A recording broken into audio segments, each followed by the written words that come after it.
químicas, ¿ya? Quimioterápico no es un concepto que uno solo relaciona con cáncer, pero en realidad quimioterapia es un concepto de destruir cualquier agente, ya sea patógeno o las propias células malignas, que pueden afectar a un hueso, al hospedero.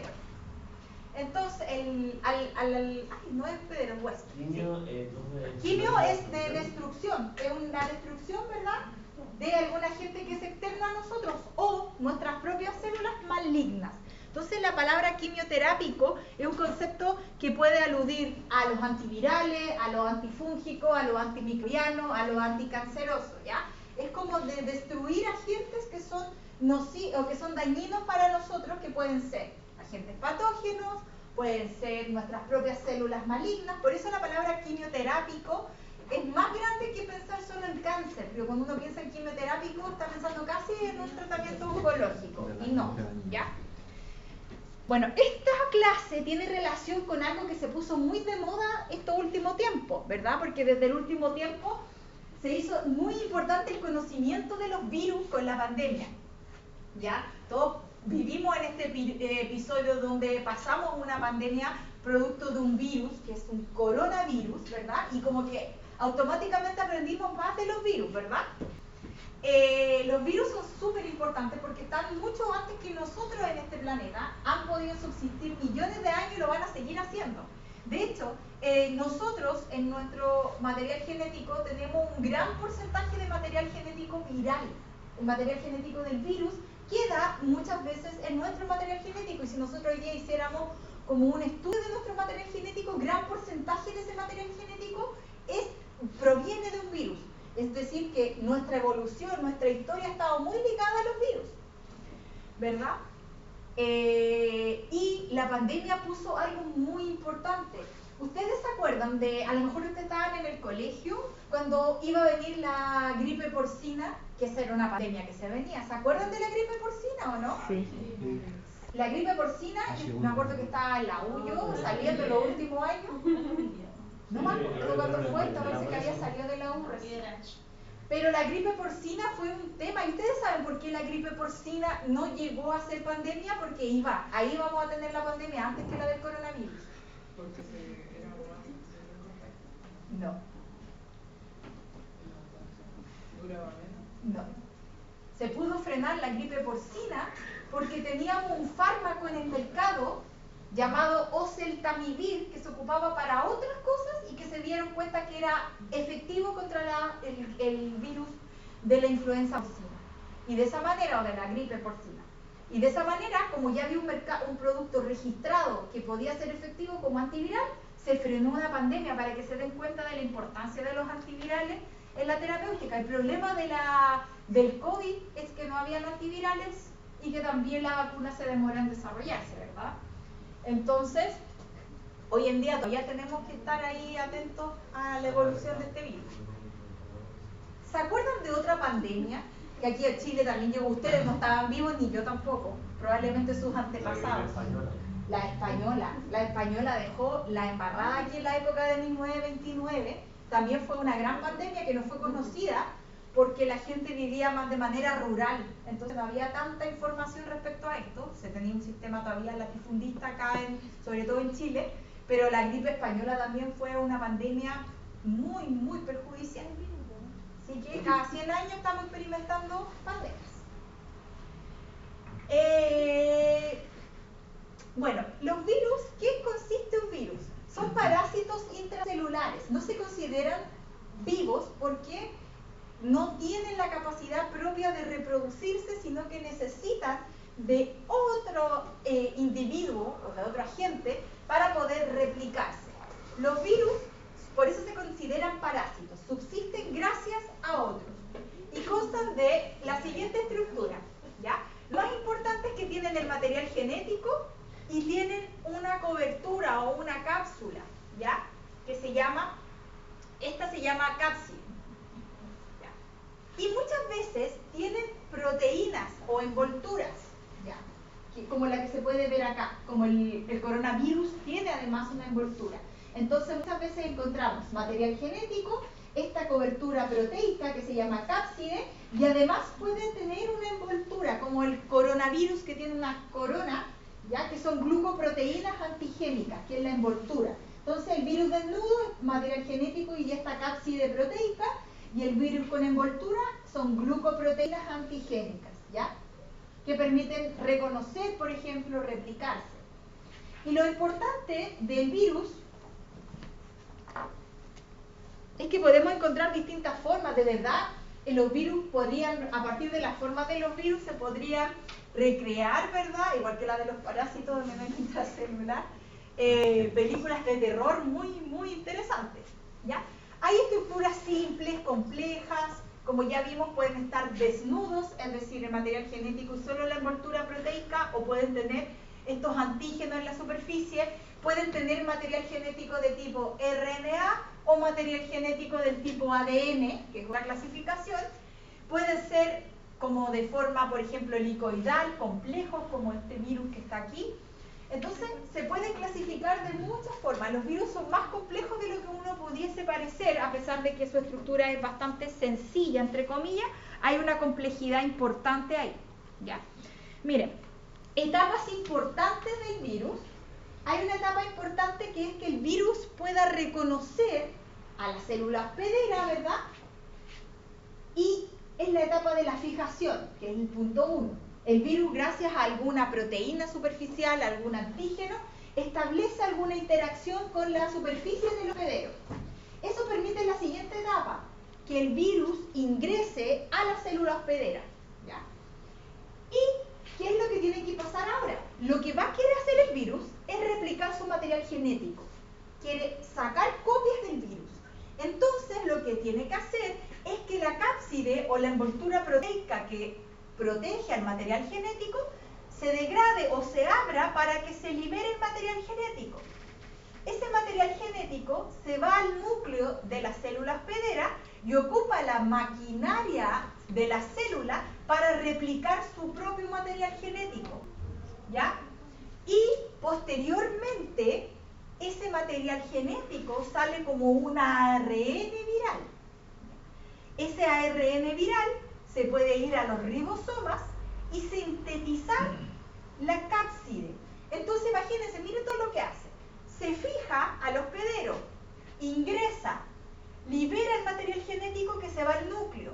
En el núcleo el material genético se duplica, se replica, y ese material genético, que es el que está acá, además después se puede ir al ribosoma y sintetizar las proteínas de la cápside. De esta forma después se ensambla, porque por un lado va a tener las proteínas de la cápside, va a tener el material genético, que en este caso es ARN, se ensambla, madura y se libera. Entonces ocupa toda la maquinaria, ¿ya? Es muy interesante como algunos virus, por ejemplo, como el virus del VIH, que es el que vamos a estudiar ahora, se replican. Tiene un sistema muy importante y muy interesante de cómo estos retrovirus pueden hacerlo. Lo vamos a ver ahora a continuación.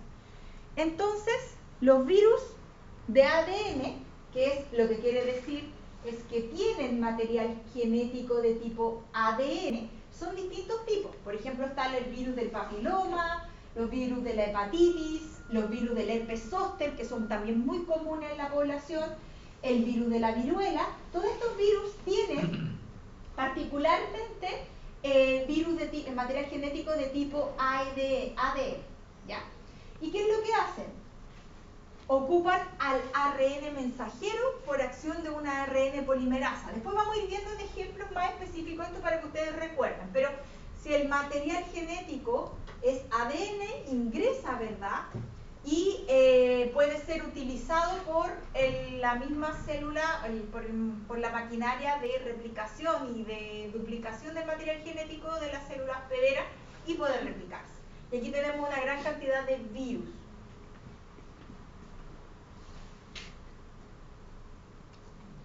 Los virus ARN.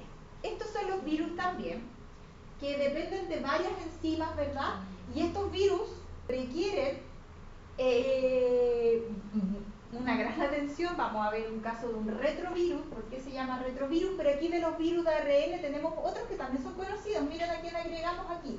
SARS-CoV-2, VIH, el caso de la meningitis, la rubiola, la rabia, son virus que son el material genético al interior del virus, es ARN.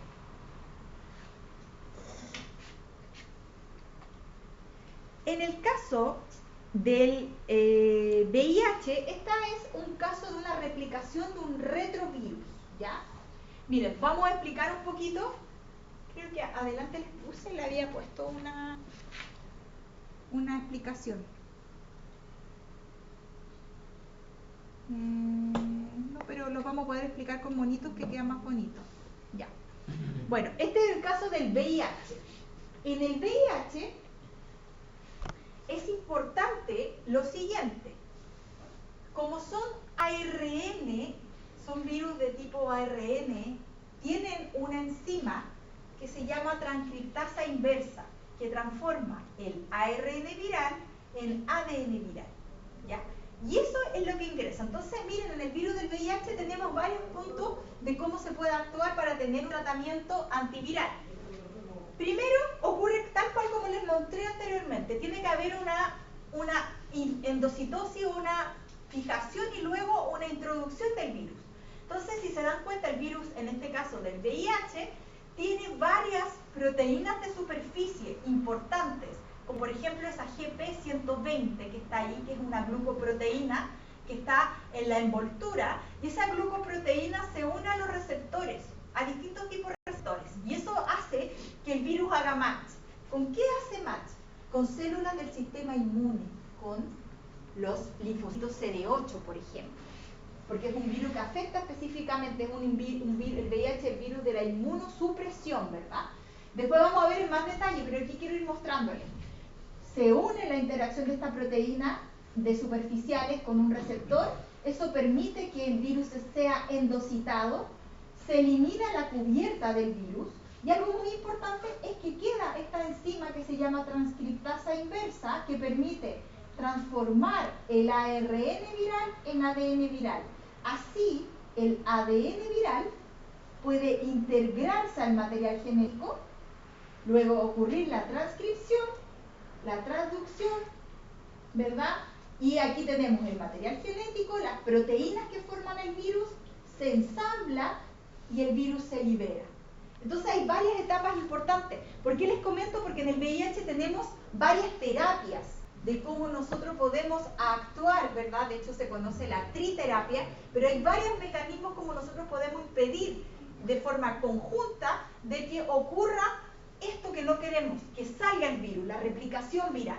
Podemos, por ejemplo, impedir que se una. Podríamos poner antagonistas, ¿verdad?, en los receptores para que no se una. Podríamos impedir que la transcriptasa inversa pase el ARN viral a ADN viral. Si no lo pasa a ADN viral, el ADN viral no se puede integrar. Por ejemplo, podemos impedir la integración, inhibiendo este paso a nivel al interior del núcleo. Podemos impedir que se maduren las proteínas que forman parte del virus. De hecho, vamos a ver que hay fármacos que actúan en distintas etapas y que la combinación es lo que da la efectividad en el virus del VIH. Pero esto se llama retrovirus porque requiere pasar a través de una ARN a ADN viral con una enzima que se llama transcriptasa inversa. Entonces podemos inhibir esta enzima, que es uno de los principales mecanismos, para evitar que replique el material genético. ¿Qué fármacos antivirales tenemos? Muchos, ¿ya? Lamentablemente no tenemos muchos fármacos, no tenemos casi nada con el SARS-CoV-2, tenemos más bien anticuerpos monoclonales que están siendo efectivos, tratamientos del VIH. Estos son muy como el que yo les estaba adelantando, el oseltamivir es el fármaco que se ocupa en la influenza. De hecho, si ustedes les da influenza, tienen que tomar oseltamivir porque ayuda bastante. O impedirlo también si van a ver que se van a enfermar. El oseltamivir es maravilloso. Y también tenemos los parientes de los aciclovir, penciclovir, ganciclovir que se ocupan en el herpes, ¿ya? Vamos a ir viendo cómo actúan ahora. VIH. Ahora ya vamos de lleno al VIH. Ya, entonces primero el VIH tenemos que reconocer que es un virus, ya que es de tipo de material genético ARN, tiene la cápside y también tiene una envoltura. Ya, entonces tenemos el tipo material genético ARN tenemos la cápside que está ahí en morado y una envoltura. Eso hace que el virus igual sea complejo, que tenga una maquinaria compleja, de esta forma que pueda interaccionar.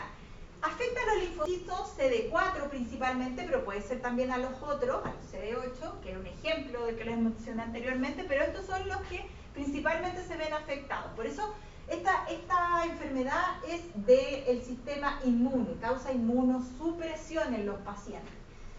Esta enfermedad, ¿verdad?, fue catalogada por muchos años como una enfermedad mortal. Hoy día sabemos que los pacientes que tienen VIH pueden tener una vida tranquila tomando sus tratamientos. Incluso hoy día ya se han creado vacunas que están dando respuestas también positivas. Hoy en día una persona con VIH puede subsistir. En la década de los 80-90 la persona era considerada que estaba marcado su final, ¿verdad?, con el tema del VIH. Hoy en día sabemos que no es así, que una persona puede hacer su vida si mantiene su triterapia o su terapia adecuada. Entonces, este virus es el que causa, ¿verdad?, el síndrome de la inmunodeficiencia adquirida, porque ataca principalmente a los linfocitos T. Y lo que hace este virus es que se genera una alta carga viral, lo que ayuda a la infección de más linfocitos T. Por eso los linfocitos se ven muy afectados y eso genera la inmunodeficiencia. ¿Cómo es la transmisión de este virus? Bueno, ya se sabe que por transfusión sanguínea de la madre al hijo, ¿verdad?, protección, una actividad sexual sin protección, elementos contaminados como jeringas, ¿verdad?, sobre todo pasa con los pacientes que son adictos a alguna droga que requiere inyectarse, también por transfusiones de sangre contagiadas, ¿ya? Ahí hay un gran vía de contagio del VIH. Y aquí vamos a ir viendo la etapa de la replicación, ¿ya? Acá el VIH a mí me gusta mucho hablar de la importancia de la farmacología, porque pasamos de una enfermedad que parecía ser terrible, que causaba la muerte, que las personas terminaban muy mal, a una enfermedad que hoy día es tratable. Personas tienen VIH hace muchos años y mueren por enfermedades que pueden estar asociadas ya, pero cuando ya son adultos mayores. A diferencia, por ejemplo, de lo que pasa con el cáncer, que no tenemos ese mismo pronóstico en el cáncer. Y esta enfermedad, no sé, usted era muy chica, pero era considerada o era muy mal vista en la época de los 80. No sé si ustedes han visto esa imagen de la Lady Di dándole un beso a una niña con VIH, o que un médico que fue la foto icónica, le dio un beso a un paciente porque se pensaba que por la saliva, por el contacto se podía contagiar. De hecho, yo me acuerdo que yo hice un trabajo en tercero básico sobre el VIH, pero muy así somero, y claro, se hablaba del contagio de la saliva, los vasos de agua, y eso no tiene nada que ver. Y fue muy potente esa imagen que dio un médico cuando dándose un beso con la paciente, la Lady Di dándole un beso a una niña que tenía VIH, porque son estigmas de la enfermedad que hoy día ya están casi derrocados, pero igual es importante los avances farmacológicos en esto. El VIH, ya. Ahora vamos a ir viendo etapa por etapa lo que vimos antes. ¿Por qué? Porque vamos a ver los fármacos que actúan. Pero esta etapa, la más importante, créanme que es esta: la transcripción inversa o la acción de la transcriptasa inversa. Ya. El virus es capaz de unirse a los receptores de los linfocitos CD4. Ya, de los linfocitos CD4 se unen y generan la unión, la fijación, ¿ya?, el enlace también, y posteriormente ocurre una fusión. El virus se fusiona con la membrana, ¿verdad?, plasmática de los linfocitos CD4. Cuando ocurre esta fusión, la cápside queda al interior, ¿ya? Esa cápside, que tiene el material genético y también la enzima, la transcriptasa inversa, llega al citoplasma. Y en el citoplasma se libera el material que está dentro de la cápsula, que es el material genético, el ARN viral y la transcriptasa inversa. Es como que tiene todo el pack listo para sintetizarse solo que ocupa la célula. Entonces, acá esta enzima, la transcriptasa inversa, transforma el ARN del VIH a ADN. De esta forma, como ADN viral, se puede incorporar al núcleo de los linfocitos CD4. ¿Ya? Entonces tenemos etapas importantes como la fijación o el enlace, la fusión y la transcriptasa inversa, que quiere decir que el ARN viral pasa a ADN viral. Cuando el ADN está como ADN viral, ingresa al núcleo. Y en el núcleo ocurre un proceso muy importante, ¿ya? O en realidad, gracias a unas enzimas que son unas integrasas, el material genético puede pasar como ADN a ARN al núcleo, ¿ya? Entonces la integrasa es como el puente, el que toma al ADN viral y lo ingresa al núcleo. Entonces la integración, gracias a estas integrasas, hacen que este material genético pueda integrarse, ¿verdad?, el ADN del virus en el ADN del linfocito en el núcleo. Y luego ocurre la multiplicación, ¿ya? Se multiplica específicamente el material genético. Ese material genético después también es leído, ¿verdad?, por los ribosomas. Ocurre el ensamblaje del virus, donde están las proteínas del virus que fueron sintetizadas en el hospedero, el material genético, y se ensambla el virus. Y el virus después, cuando se está ensamblando, madura y luego es liberado por yemación. Entonces aquí hay varias etapas que nosotros podríamos actuar. Podríamos impedir la fijación, la integración, inhibir a la transcriptasa inversa. Es el mecanismo que es más utilizado porque es el más efectivo. La transcriptasa inversa, recuerden, es una enzima que viene del virus, como que el virus trae todo el pack para ser virus. La transcriptasa inversa está aquí en el material genético, en el virus. Viene el ARN y esta enzima, ya cuando es liberada al citoplasma, transforma el ARN del virus en ADN del virus. Y ese ADN es el que puede incorporarse. Entonces, nuevamente, aquí están los fármacos que podemos utilizar. Cuando uno entiende cómo el virus va a actuar, cómo se replica, es más fácil entender cómo podemos actuar farmacológicamente para impedir esto. Uno es ocupar un antagonista del receptor, que es el que se habla siempre, que es el CXCR5, pero un antagonista del receptor que impide que se reconozca la envoltura del virus, ¿ya? Esta proteína, que es la GP120, es la que muchas veces hace interacción aquí y permite que el virus se una. Entonces, al poner un antagonista aquí, podemos bloquear eso, que el virus no sea reconocido por los linfocitos CD4. Posteriormente, podemos inhibir la fusión del virus con los inhibidores de la fusión. Aquí hay una etapa que es la pérdida de la cubierta, y aquí es donde la etapa donde cuando se pierde la cubierta, tenemos la transcriptasa inversa y el ARN mensajero transformándose en ADN viral, ARN viral, ADN viral. Esta es la etapa más importante, es la clave, la inhibición de la transcriptasa inversa. Esa es la etapa clave para poder actuar y generar un efecto para el VIH. Por el otro lado, también tenemos inhibidores de la integrasa, que son estas enzimas que permiten la integración al material genético. Aquí el material genético se replica, hay una traducción de las proteínas del virus, sale el material genético, las proteínas desde los ribosomas y madura. Las proteínas maduran para después ensamblarse. ¿Qué permite la maduración de las proteínas? Son unas proteasas, ¿ya? Aquí también podemos actuar, ¿ya? Es como si las proteínas salieran inmaduras y tuvieran que madurar, y esa maduración la ocurre a través de estas proteasas.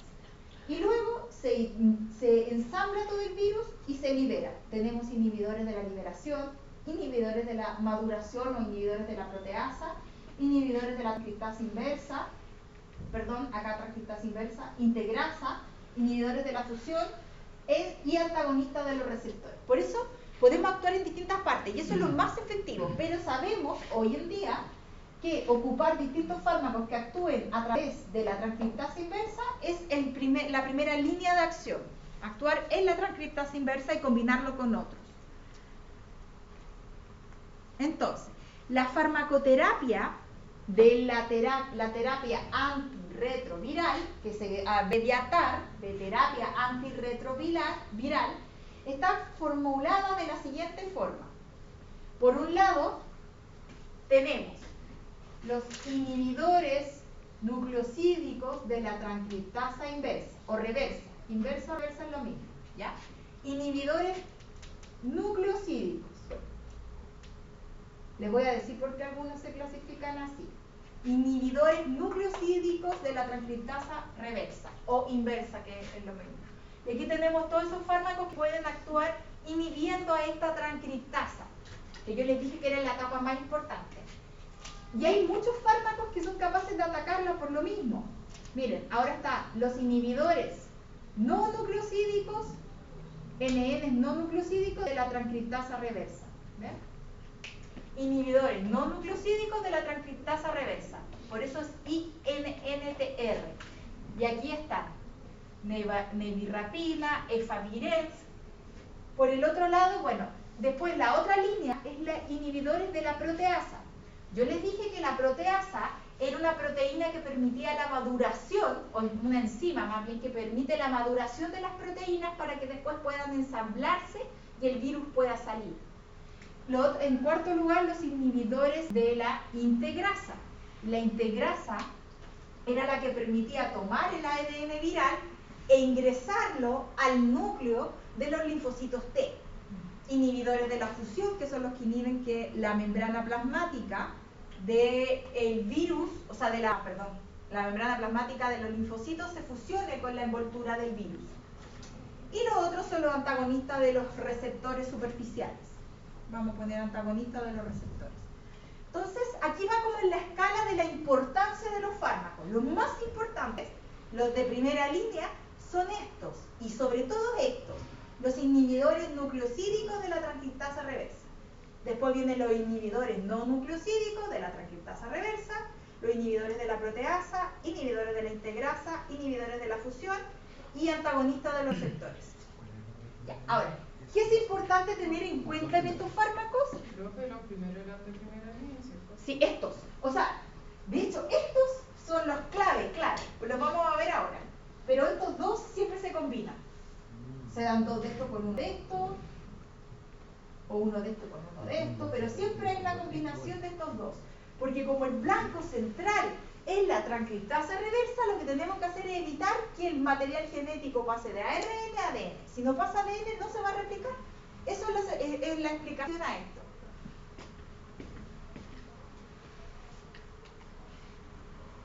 Ya, ahí después voy a volver. ¿Qué diferencia tienen los nucleosídicos de los no nucleosídicos? Porque ahora me podrían decir ya, estos dos van a actuar en la transcriptasa reversa, en esta enzima que transforma el ARN viral a ADN viral. Entonces, ¿qué podemos hacer o qué diferencias tiene un nucleosídico de un no nucleosídico?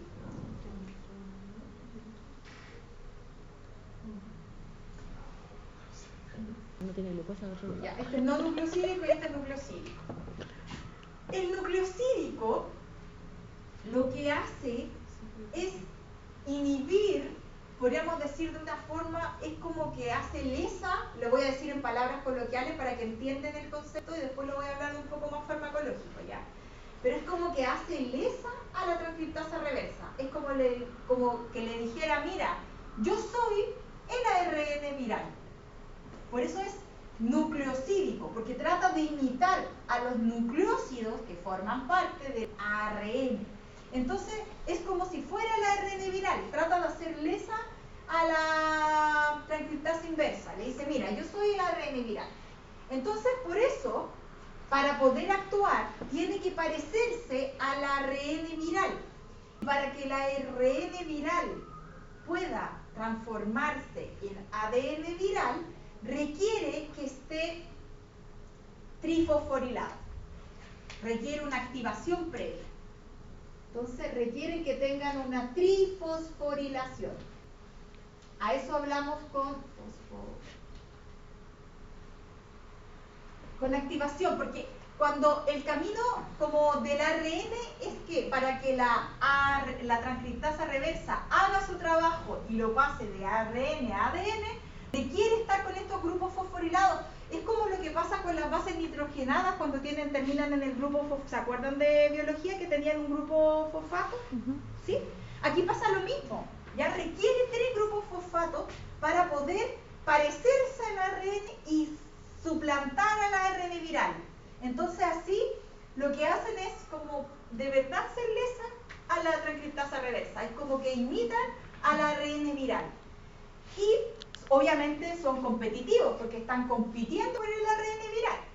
Los no nucleosídicos, como dice su palabra, no quieren parecerse al ARN viral, les da lo mismo. Inhiben directamente a la enzima, a la transcriptasa reversa. ¿Ya? Entonces uno trata de hacer lesa, por decir de alguna forma, a la transcriptasa reversa, haciéndose pasar por el ARN viral, pero no es el ARN viral, pero como requiere ser lo más parecido al ARN viral, requiere que estar trifosforilado. Requiere una activación previa. A eso se refiere la activación previa.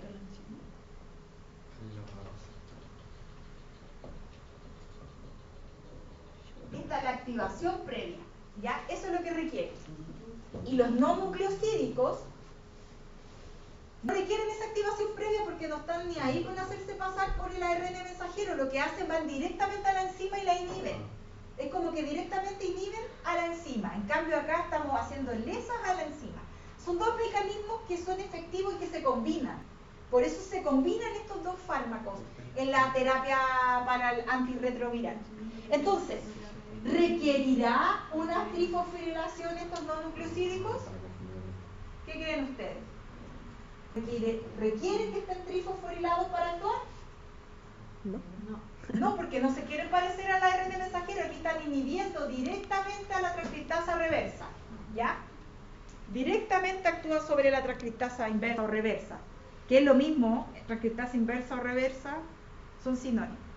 Miren, ahí hay un ejemplo de cómo está el material en la ácido budina, que es un inhibidor nucleosídico de la transcriptasa reversa. Aquí está el fármaco y aquí está el grupo fosfato. Miren, se parece efectivamente, ¿verdad?, a lo que nosotros vamos formando en el material genético. Se parece a las bases, bueno, a las bases nitrogenadas con su grupo azucarado y su colita de 3 fosfato, a los nucleósidos. Entonces, lo que hace es hacer lesa literalmente a la transcriptasa inversa. Se hace pasar por el ARN. Y ahí están los inhibidores de la transcriptasa inversa nucleosídicos. Acá lo más importante, chicos, para estos fármacos es que yo les voy a ir comentando los que se consumen con alimentos y los que no se consumen con alimentos, porque hay algunos que tienen mucha interacción con los alimentos y hay otros que se prefieren comérselos con grasas, porque mejora mucho su biodisponibilidad. Entonces, en eso háganlo, por favor, vayan haciendo como... vayan poniéndole el fármaco al tiro si necesita o no alguna consideración en relación a la alimentación. La acidobudina se abrevia como ACT. Entonces la ACT es un inhibidor, ¿verdad?, competitivo. Estos nucleosídicos son competitivos, ¿verdad?, porque compiten con el ARN viral. Se toman por vía oral, lo que es muy importante, y la absorción gástrica aumenta con el estómago vacío. En ayuna. Entonces, este se toma sin comida, la acidobudina, ¿ya?, sin alimentos, estómago vacío, porque los alimentos pueden afectar específicamente, ¿verdad?, su absorción. Entonces, sin alimentos, la acidobudina. Y por el otro lado, siempre estos fármacos, las RAMs, que van a tener la mayoría en común es que causan anemia, leucopenia, neutropenia, son como fármacos que van a nivel hematológico. La mayoría presenta RAMs a nivel hematológico. Entonces la acidobudina es que es competitivo, que requiere la trifosforilación para actuar porque es nucleosídico y que el estómago debe estar vacío. Estómago vacío. Por el otro lado tenemos la lamivudina, ¿ya? También este lo dan para el virus de la hepatitis B, que es el caso. Este fármaco le da lo mismo si hay o no hay alimentos. El otro necesitábamos el estómago vacío. Este también Es competitivo, nucleosídico, requiere la trifosforilación, le da lo mismo los alimentos y algunos de los efectos, además de los anémicos o de los hematológicos, pancreatitis, que se le podría sumar en relación al anterior. Pero casi todos presentan los mismos efectos de anemia, trombocitopenia, neutropenia. Este no se interfiere con los alimentos. Ahora vamos a los no nucleosídicos. Entonces tenemos dos inhibidores nucleosídicos, ¿ya? Acá, aquí ya va a faltar pisar. Y ahora vamos con los no nucleosídicos. Estos no nucleosídicos inhiben directamente a la transcriptasa inversa, no requieren trifosforilarse, ¿verdad? Y la nevirapina es uno de los fármacos, y miren esto. Nuevamente, no se afecta por los alimentos.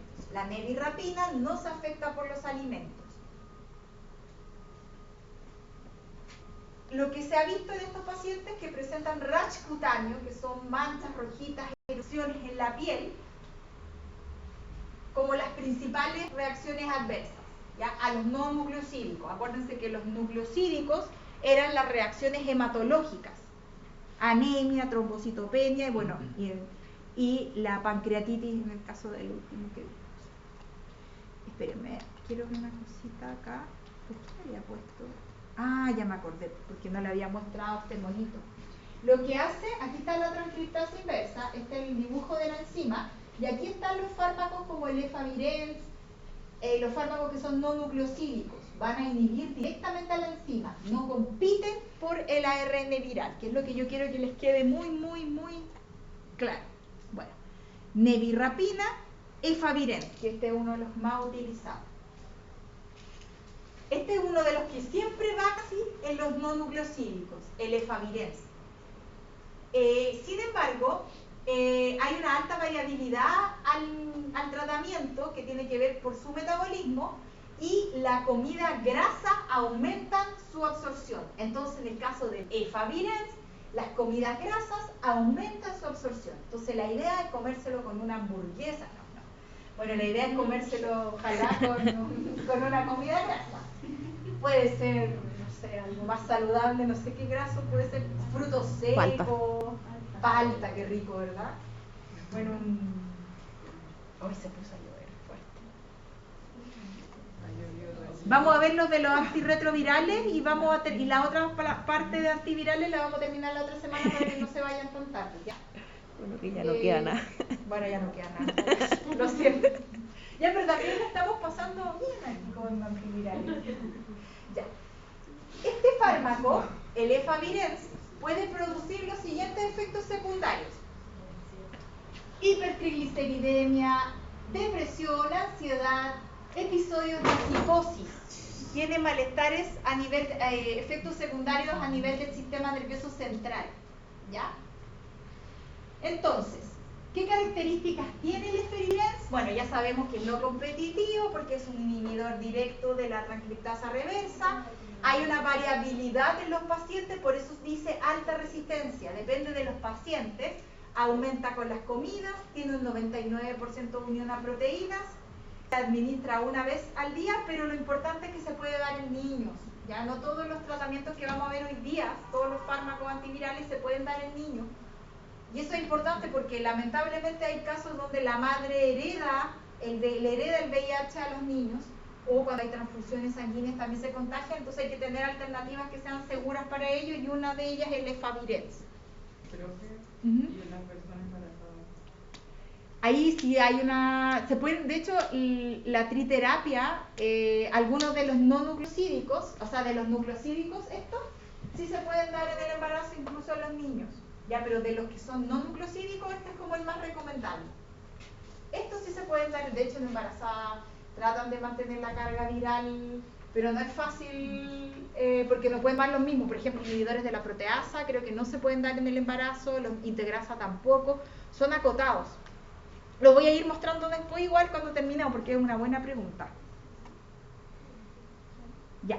Otro es la etravirina. Etravirina, nuevamente, es un inhibidor directo de la no nucleosídico de la transcriptasa reversa. Nuevamente, aquí los alimentos favorecen la biodisponibilidad, tienen 99% de unión. Una de las RAMs, casi todos estos presentan esto de los no nucleosídicos, casi todos presentan rash cutáneo, que es como lo más clásico en esta, la etravirina. Y miren lo importante, es inductora del CYP3A4. ¿Se acuerdan que era ser inductor?